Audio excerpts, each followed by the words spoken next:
ಪಾಠ 14 ಹುತಾತ್ಮ ಬಾಲಕ. ಭಾರತ ಮಾತೆಯ ಬಿಡುಗಡೆಗಾಗಿ ಬ್ರಿಟಿಷರ ವಿರುದ್ಧ ಹೋರಾಟ ಮಾಡಿ ಅನೇಕ ಜನ ಪ್ರಾಣಾರ್ಪಣೆ ಮಾಡಿದ್ದಾರೆ. ಅಂತಹ ಮಹಾನ್ ತ್ಯಾಗ ಮಾಡಿದವರಲ್ಲಿ ಹುಬ್ಬಳ್ಳಿಯ ಲ್ಯಾಮಿಂಗ್ಟನ್ ಪ್ರೌಢಶಾಲೆಯ 13 ವರ್ಷದ ವಿದ್ಯಾರ್ಥಿ ನಾರಾಯಣ ಮಹಾದೇವ್ ಧೋನಿಯೂ ಒಬ್ಬ. 1942 ಆಗಸ್ಟ್ 9ರಂದು ಗಾಂಧೀಜಿಯವರು ಬ್ರಿಟಿಷರಿಗೆ ಭಾರತವನ್ನು ಬಿಟ್ಟು ತೊಲಗುವಂತೆ ಅಂತಿಮ ಎಚ್ಚರಿಕೆಯನ್ನು ಕೊಟ್ಟಿದ್ದರು. ಇಡೀ ದೇಶವು ಬ್ರಿಟಿಷರ ನಿರಂಕುಶ ಆಡಳಿತದ ವಿರುದ್ಧ ಕುದಿಯುವ ಜ್ವಾಲಾಮುಖಿಯಂತೆ ಸಿಡಿದೆದ್ದಿತ್ತು. ಬ್ರಿಟಿಷರು ಗಾಂಧೀಜಿಯವರ ಅಹಿಂಸೆಯ ತತ್ವವನ್ನು ಹೇಡಿತನವೆಂದು ತಪ್ಪಾಗಿ ತಿಳಿದಿದ್ದರು. 1942 ಆಗಸ್ಟ್ 15 ಹುಬ್ಬಳ್ಳಿಯ ಜನತೆಗೆ ಒಂದು ಅತ್ಯಂತ ಪ್ರಮುಖ ದಿನವಾಗಿತ್ತು. ನಗರದ ಉದ್ದಗಲಕ್ಕೂ ಸ್ವಾತಂತ್ರ್ಯ ಹೋರಾಟಗಾರರ ಮೆರವಣಿಗೆಗೆ ಸಿದ್ಧತೆ ನಡೆದಿತ್ತು.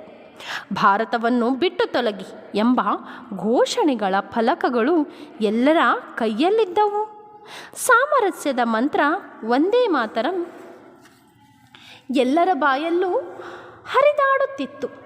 ಭಾರತ ಮಾತಾ ಕಿ ಜೈ, ಬ್ರಿಟಿಷರೇ ಭಾರತ ಬಿಟ್ಟು ತೊಲಗಿ, ಚಲೆ ಜಾವ್ ಘೋಷಣೆಗಳೊಂದಿಗೆ ಸಾವಿರಾರು ಜನರು ಹುಬ್ಬಳ್ಳಿಯ ಹೃದಯ ಭಾಗದಂತಿರುವ ದುರ್ಗದ ಬಯಲು ಚೌಕದಲ್ಲಿ ಸೇರಿದ್ದರು.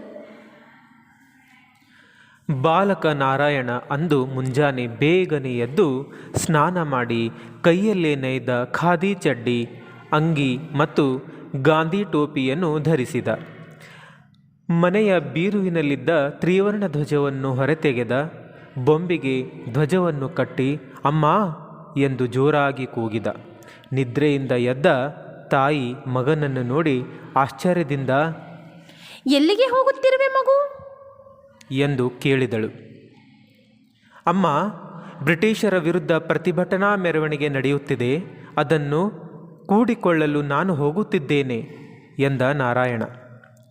ಬಾಲಕ ನಾರಾಯಣನ ಕಣ್ಣಿನಲ್ಲಿ ಅಪೂರ್ವ ಕಾಂತಿ ಇತ್ತು.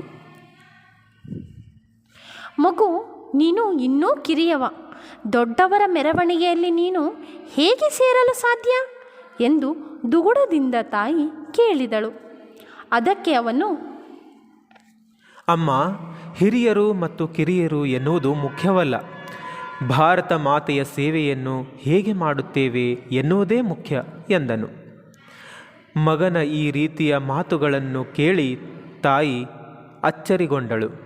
ಅವನ ಹಣೆಗೆ ಪ್ರೀತಿಯಿಂದ ಮುತ್ತಿಟ್ಟು, ದೇವರು ನಿನಗೆ ಒಳ್ಳೆಯದನ್ನು ಮಾಡಲಿ ಎಂದು ಹರಸಿ ಕಳುಹಿಸಿಕೊಟ್ಟಳು.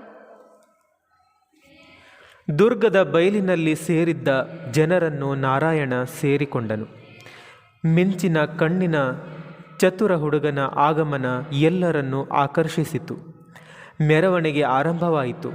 ನಾರಾಯಣ ತಾರಕ ಸ್ವರದಲ್ಲಿ ಬ್ರಿಟಿಷರೇ ಭಾರತ ಬಿಟ್ಟು ತೊಲಗಿ ಘೋಷಣೆ ಕೂಗುತ್ತಿದ್ದನು.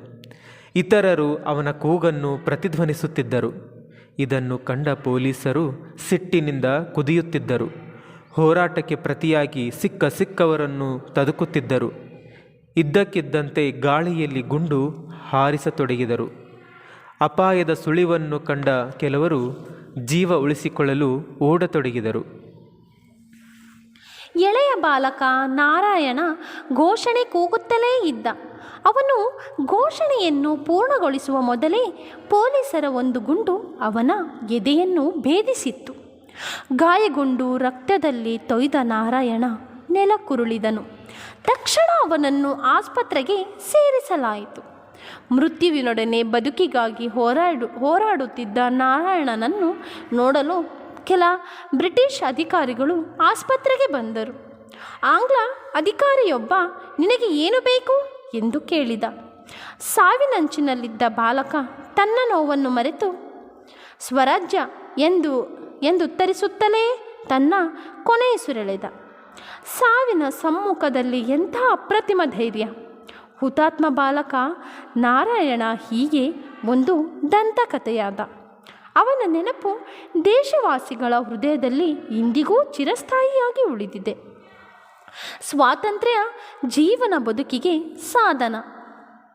ಪದಗಳ ಅರ್ಥ: ತ್ಯಾಗ, ತೊರೆಯುವಿಕೆ, ಬಿಡುವುದು, ತೊಲಗು, ಬಿಟ್ಟು ಹೋಗು, ಘೋಷಣೆ, ಗಟ್ಟಿಯಾಗಿ ಕೂಗು, ಬಯಲು, ವಿಶಾಲವಾದ ಜಾಗ, ಪ್ರತಿಭಟನೆ, ವಿರೋಧ, ಕಾಂತಿ, ಬೆಳಕು, ಹರಸು, ಆಶೀರ್ವದಿಸು, ಚತುರ, ಜಾಣ, ಆಗಮನ, ಬರುವುದು, ಸುಳಿವು, ಕುರುಹು ಅಥವಾ ಗುರುತು, ತೊಯ್ದ, ಒದ್ದೆಯಾದ, ಮೃತ್ಯು, ಸಾವು, ಅಹಿಂಸೆ, ಹಿಂಸೆ ಮಾಡದಿರುವುದು, ಹೇಡಿ, ಅಂಜುಬುರುಕ ಅಥವಾ ಕೈಲಾಗದವ, ನಿರಂಕುಶ, ಯಾರ ಅಂಕೆಗೂ ಒಳಪಡದ, ತಾರಕ ಸ್ವರ, ಏರುಧ್ವನಿ ಅಥವಾ ಗಟ್ಟಿಯಾಗಿ ಅಥವಾ ಜೋರಾಗಿ.